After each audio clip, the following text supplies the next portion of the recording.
Hello, my dear students. I am Mrs. Anjali Nadgoda, lecturer, Department of Chemistry, KLS Gokte PU College of Commerce and Science, Belagavi. Today, we are dealing with unit number 4, that is chemical kinetics, and this is video number 1.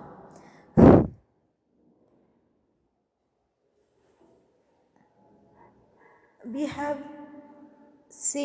are seeing many changes around us. For example, melting of ice, or the liquid water is converting into ice, is it? Or another example is rusting of iron, is it? Or else melting of wax or burning of fuel.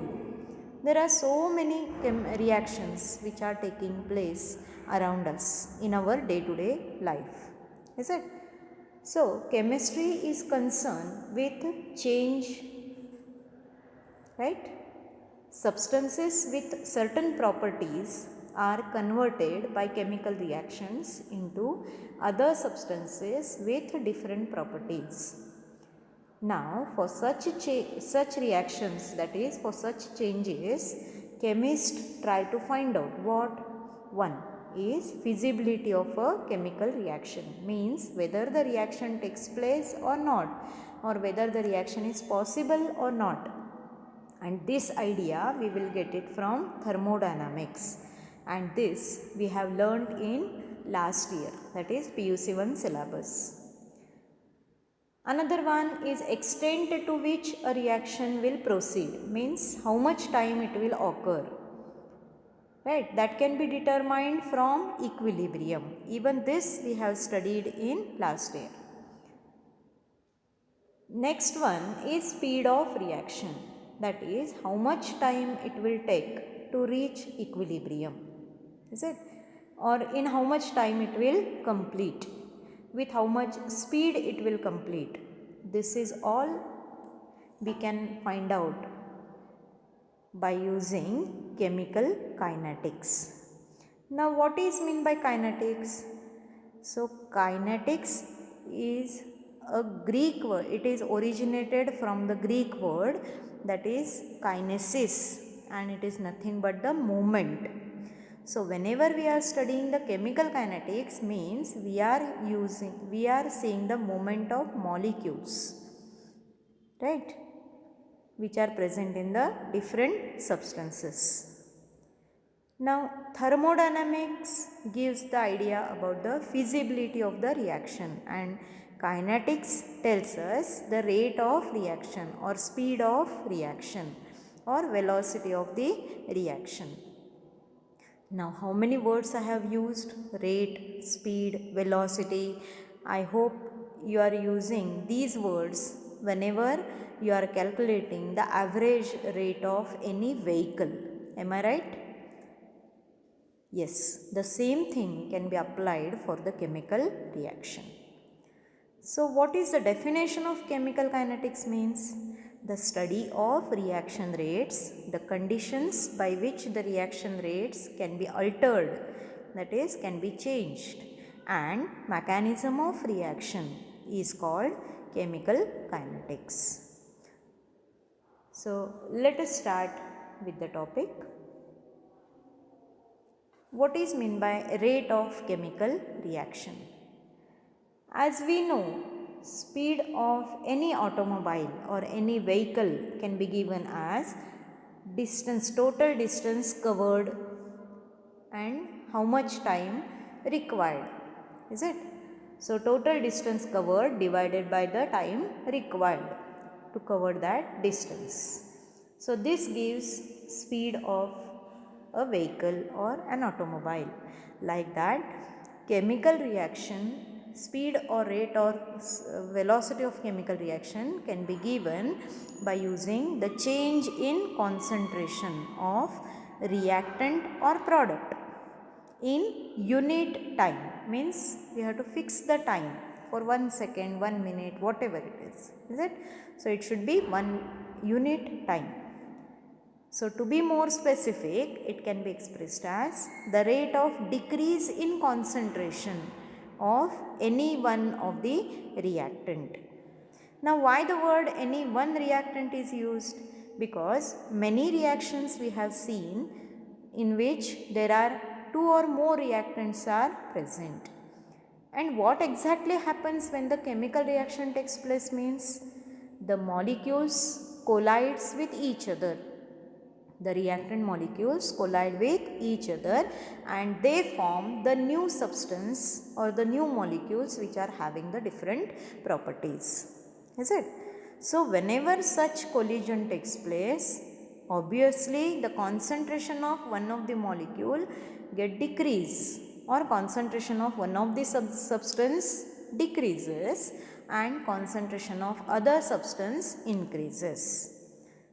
The substance whose concentration is decreasing, we say it is reactant, and the substance for which the concentration is increasing, we say it is product. Okay. So we can calculate the rate of chemical reaction by using both, either decrease in concentration of reactant or increase in concentration of any one of the product. Okay. So let us consider a reaction. R gives P, where R is reactant and P is product. Now here assume that the volume of the system remains constant, means no change in volume. Now according to this reaction, 1 mole of reactant produces 1 mole of product. Now why I have given this statement? Because there is nothing written before the reactant or before the product, means there is no any number. So it shows that 1 mole of reactant produces 1 mole of product. Now during the reaction, concentration of reactant decreases with time, is it? So let us consider R1 and R2 are the concentration of the reactants at time T1. Okay. So let us consider one time. At that time, these are the concentration of the reactant and T2. Okay. So R1 is at T1 and R2 is the concentration at time T2. Now what does mean the square bracket? The square bracket shows molar concentration, means concentration in mole per decimeter cube or mole per liter. Okay, yes. Similarly, we can give the same statement for product also. So let us consider average rate of reaction. Now why average rate I said? Because we are taking it for the certain interval of time. Okay, and hence it is called as average rate of reaction. How it can be given? So when we plot the graph of concentration of reactants on y-axis and time on x-axis, we get a curve. Okay, how the curve is? Curve is coming down. Okay, now if you consider this is the concentration at time t1. Okay, just see the graph properly. This is the concentration R1 at time T1. Okay. Yes, this is time T1 and this is the concentration R1 with respect to that. Okay.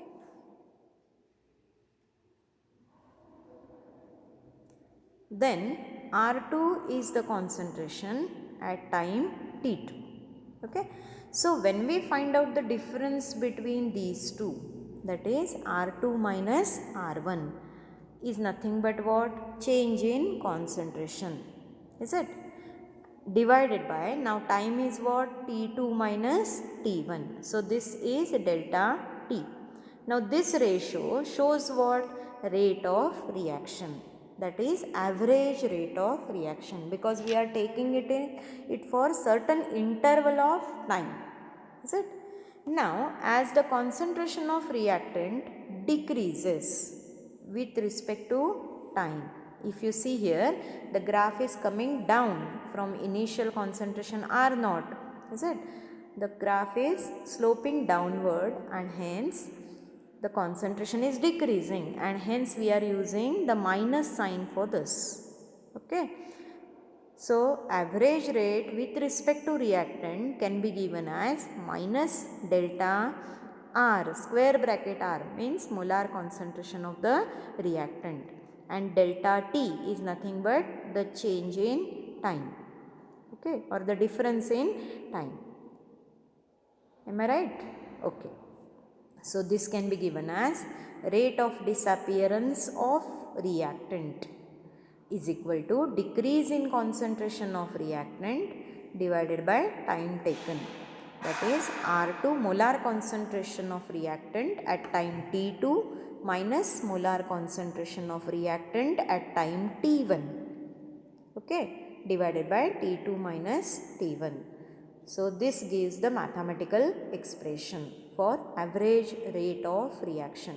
Now, here rate of reaction is given as ROR. Okay. The negative sign indicates the decrease in concentration of reactant with time. Okay. Let us see the another graph.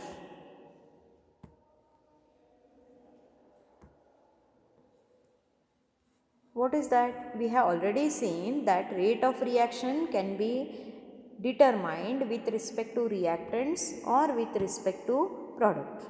Okay. So, whenever the reactant concentration decreases means some other substance is forming, and that is nothing but what? Product. So, its appearance will increase. Am I right? Correct. So, now the graph comes as concentration of product on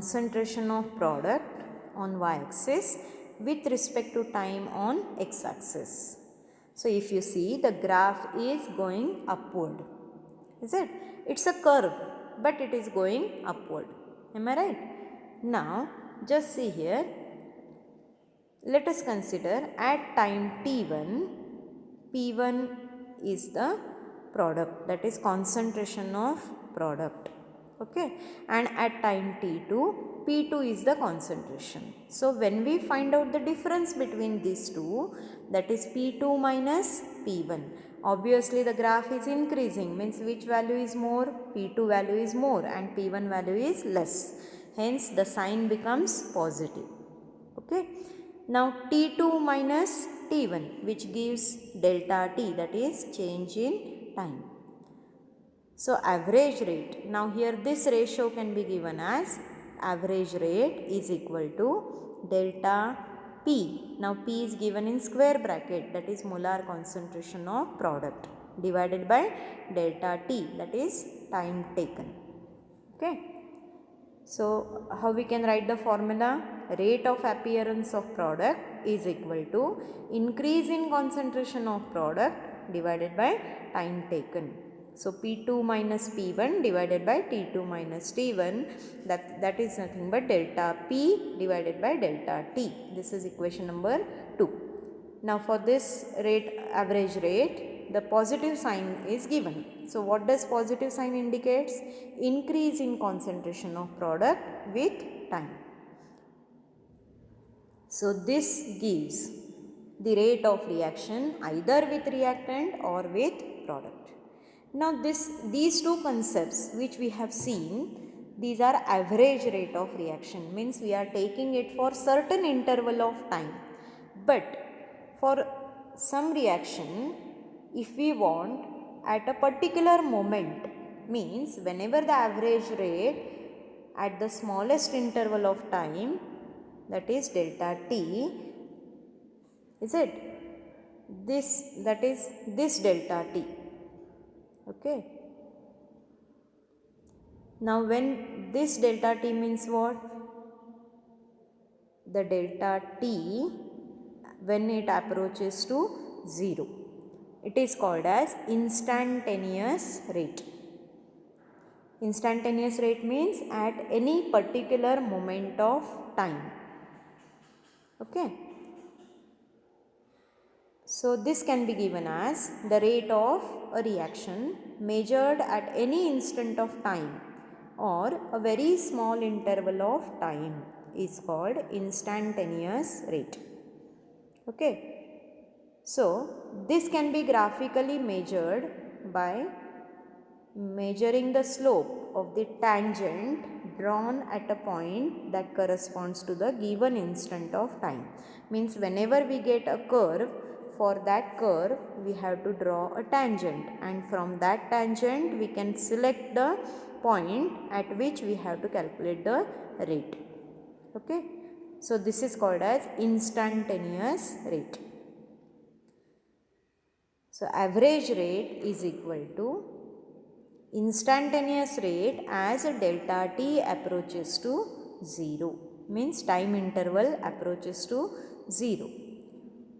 So you can see this graph, you will come to know what is exactly instantaneous rate. Here it is, the concentration is expressed in C1 and C2. If you see the graph, this is taken in for reactants.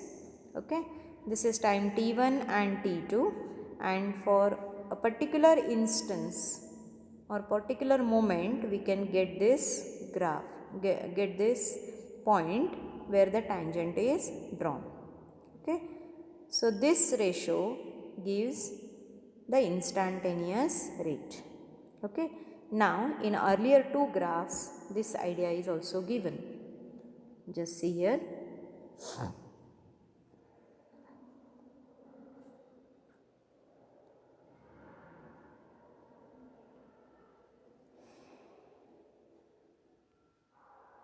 This is instantaneous rate where delta r or dt is very small interval of time, and it can be given as the slope of tangent, that is minus d molar concentration of r divided by dt.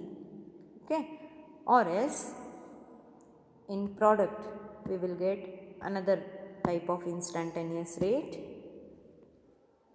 Just see here. Here also the tangent is drawn. Is it? This is a tangent, and if we see this line or if this point, we can get it as delta p divided by delta t. Is it? So here the slope of a tangent gives the instantaneous rate. Okay. Now if you compare this average rate and instantaneous rate, the time interval for instantaneous rate is taken very short or very small. Is it? Okay. So for any reaction or any changes, we can find out with how much rate it is going on or with how much velocity it proceeds. Is it? Or how much time it will take to complete the reaction. For example, just see, burning of fuel takes place within a fraction of second. Is it? Or else when we add silver nitrate solution in NaCl, we will get PPT, that is white color PPT. So this is in a moment of fraction of time, is it? But rusting of iron takes too much time. So this all can be predicted by using the rate of reaction, or in short we can give it by using chemical kinetics. Okay, and that's why we need to find out either average rate of reaction or instantaneous rate of reaction, depending on how the reaction is going on. Now, what are the units of rate of, what is the unit of rate of reaction? So, from the formula, if you see, rate of reaction is given as change in concentration with respect to time. Means what is there at numerator? Concentration. And concentration is expressed in mole per liter or mole per decimeter cube. Whereas time change is given as in second. Okay. So what is the unit? Mole per liter per second. right? Okay, now this is whenever we have liquid solution or whenever we are having the aqueous or molten solution, anything we can give the concentration, change in concentration. But if the gaseous reaction is there, the concentration is expressed in terms of partial pressure. Then instead of concentration we have to take the partial pressure, and the unit for that is atmosphere per second. Okay, so today we have seen what is mean by kinetics, what idea it gives about the chemical reaction, and how the speed or rate of reaction can be calculated graphically, that is average rate or else instantaneous rate, and what is the unit of rate of reaction. Okay, so we will stop it here only. Thank you, and please go through the textbook, read the textbook. If you want any detailed idea about the instantaneous rate, please refer page number 96 of the textbook. Thank you.